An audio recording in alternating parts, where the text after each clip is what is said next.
بسم اللہ الرحمن الرحیم۔ محترم سامعین، مؤذن رسول صلی اللہ علیہ وسلم کی ایمان افروز داستان حیات حضرت بلال رضی اللہ تعالیٰ عنہ ایپیسوڈ نمبر 4 کے ساتھ آپ کی خدمت میں حاضر ہیں۔ میں بلال اس سارے قضایا سے الگ تھا، میرا کسی بات سے کوئی سروکار ہی نہیں تھا، اور ہو بھی کیا سکتا تھا۔ مجھے تو خام خواہ بیچ میں گھسیٹ لیا گیا۔ میں غلام ابن غلام، مجھے کیا کہ کون کس کے برابر ہے یا نہیں، میں تو کچھ تھا ہی نہیں، نہ کسی کے برابر، نہ بہتر، نہ فروتر۔ میری نظر میں میرا وجود ہوتا تو میں اپنے آپ کو کسی پیمانے سے ناپتا بھی، میں تو تھا ہی نہیں۔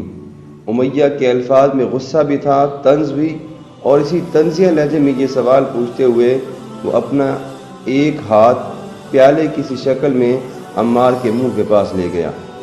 بالکل مسخروں کے انداز میں صورتحال مختلف ہوتی تو شاید مجھے اس پر ہنسی آ جاتی۔ امیہ کو جواب کا انتظار نہیں تھا، اسے جواب کی ضرورت بھی نہیں تھی۔ ایسی بات کا جواب ہو بھی کیا سکتا تھا، لیکن عمار کی عاقبت نہ اندیشی تو وہ اس سوال کا جواب دینے کو بھی تیار ہو گیا۔ محمد صلی اللہ علیہ وسلم کہتے ہیں کہ اللہ کے نزدیک تمام انسان برابر ہیں، خواہ وہ کسی نسل کسی رنگ کے ہوں۔ محفل پر سناٹا چھا گیا۔ پھر میں نے اپنے آقا کی آواز سنی، بلال۔ مجھے کیا خبر تھی کہ اس دفعہ میرا نام اس لیے پکارا جا رہا ہے کہ مجھے ایک زندگی سے دوسری زندگی ملنے والی تھی۔ بس اللہ ہی ہے جو جانتا ہے کہ اگلے لمحے کیا ہونے والا ہے۔ ایک ثانیے میں میں تعویل حکم کے لیے حاضر تھا۔ بلال، اس کو بتاؤ کہ تم میں اور ایک رئیس مکہ میں کیا فرق ہے۔ یہ لو، اور مار مار کے اس کا چہرہ مسخ کر دو تاکہ اسے سبق مل جائے۔ یہ کہہ کر امیہ نے کوڑا میرے ہاتھ میں تھما دیا۔ کیسا واضح حکم تھا، کتنا مختصر اور جامع، میں آج تک ان فکروں کی جامعیت کا احاطہ نہیں کر سکا۔ سوچ میں ظلم کی انتہا، مگر لفظ کتنے تھوڑے سے، کیسے گنے چنے، مقصد میں تشدد کی لامتناہی گنجائش، مگر فکرے کیسے برجستہ نپے۔ عمار نے زمین پر اوندھے پڑے پڑے سر اٹھا کر مجھے اپنا چہرہ سزا کے لیے پیش کیا۔ اگلے لمحے کیا ہوا یہ شاید میں کبھی بیان نہ کر سکوں۔ آج بھی جب میں اس لمحے کا تصور کرتا ہوں تو میرے کانوں میں گھنٹیاں سی بجنے لگتی ہیں اور مجھ پر سکتہ طاری ہو جاتا ہے۔ میرا خیال ہے کہ شاید وہ لمحہ اپنے وجود کی پوری وسعتوں اور پہنائیوں کے ساتھ میرے ذہن میں محفوظ ہی نہیں۔ امیہ کی آنکھیں جو غصے سے باہر نکلی پڑی تھیں، اور ابو سفیان کا نصف چہرہ، کیونکہ اس نے نظریں دوسری طرف پھیر لی تھی۔ ابو سفیان سزا دینے کا قائل تھا، مگر اس میں براہ راست شرکت کو وہ اپنے منصب سے گری ہوئی بات سمجھتا تھا۔ لیکن عمار صاف میری نظروں کے سامنے تھا۔ وہ ٹکٹکی باندھے مجھے دیکھے جا رہا تھا۔ اس کی نظروں میں پاکیزگی تھی، سکون تھا، بے خوفی تھی۔ سر تھا، مجبور تھا وہ سر سے پاؤں تک، مگر عزم میں، وعدے میں مکمل طور پر پختہ تھا۔ میں نے اس کی آنکھوں میں ایک ایسی قوت دیکھی جو مجھے اپنی غلامی کے بندھن سے بھی زیادہ طاقتور محسوس ہوئی۔ ٹھیک اسی لمحے امیہ کا غلام بلال کسی اور کا غلام ہو گیا۔ میں نے کوڑا ہاتھ سے گرا دیا۔ سب نے بیک وقت ایک آواز کے ساتھ اندر کی طرف سانس کھینچا۔ منہ کھلے ہوئے تھے، چہرے حیرت زدہ۔ جو انہوں نے دیکھا ان کی سمجھ میں آ گیا تھا، جو میں نے کیا تھا مجھے معلوم تھا۔ ایک غلام باغی ہو گیا تھا۔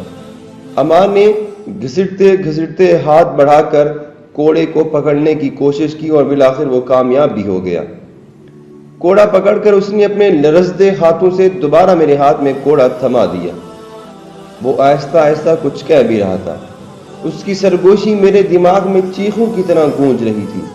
بلال، جو یہ کہتے ہیں کرو، بلال، یہ تمہیں مار ڈالیں گے۔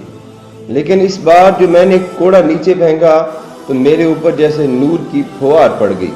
میں نے دیکھا کہ ابو سفیان نے امیہ کو اشارہ کیا۔ میں نے ہلکی سی ہنسی سنی اور مڑ کر اس کی طرف دیکھا۔ میں ہند کو ساری زندگی سے جانتا تھا، لیکن اس کے چہرے کی طرف دیکھنے کی جرت مجھے کبھی بھی نہیں ہوئی تھی۔ بس اس کی کچھ جھلکیاں تھیں میرے ذہن میں، جن کو جوڑ کر میں انہیں ہند کی شخصیت سے تعبیر کر لیا کرتا تھا۔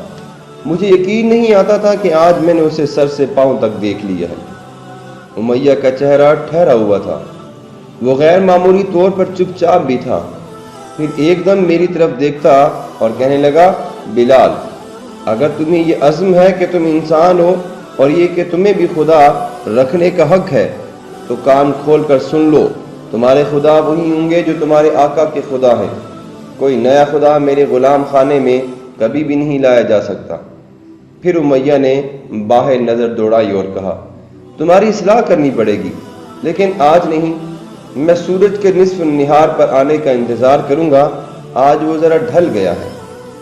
پتہ نہیں کدھر سے اشارہ ہوا، لیکن اگلی ہی لمحے میں نے اپنے بازوں اور گردن کے گرد رسیوں کی گرفت محسوس کی اور آنن فانن مجھے جس طرح سے چاہا توڑا مروڑا جھنجھوڑا اور جکڑ کر رکھ دیا گیا۔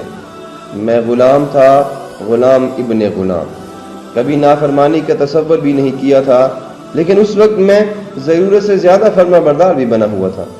وہ مجھے جس طرف موڑتے جاتے میں مڑتا چلا جاتا، جس طرف بٹھاتے میں بیٹھ جاتا، جب کہتے کھڑے ہو جا میں کھڑا ہو جاتا، باندھنے لگتے تو میں خود ہاتھ پاؤں آگے بڑھا دیتا۔ اچھی طرح مشقیں کس کے انہوں نے مجھے کمر سے باہر دھکیلا اور دھکا دے کر غلام خانے کے فرش پر گرا دیا۔ کل کے سورج میں انتظار ہو رہا ہے۔ محترم سامعین، حضرت بلال رضی اللہ تعالیٰ عنہ کی داستان حیات کے چوتھی ایپیسوڈ آج یہاں پہ مکمل ہوتی ہے۔ انشاءاللہ جلد ہی 5ویں قسط کے ساتھ آپ کی خدمت میں حاضر ہوں گے۔ اپنا خیال رکھیے گا، دعاؤں میں ہم سب کو یاد رکھیے گا۔ اللہ تعالیٰ سب کا حامی و ناصر ہو، آمین۔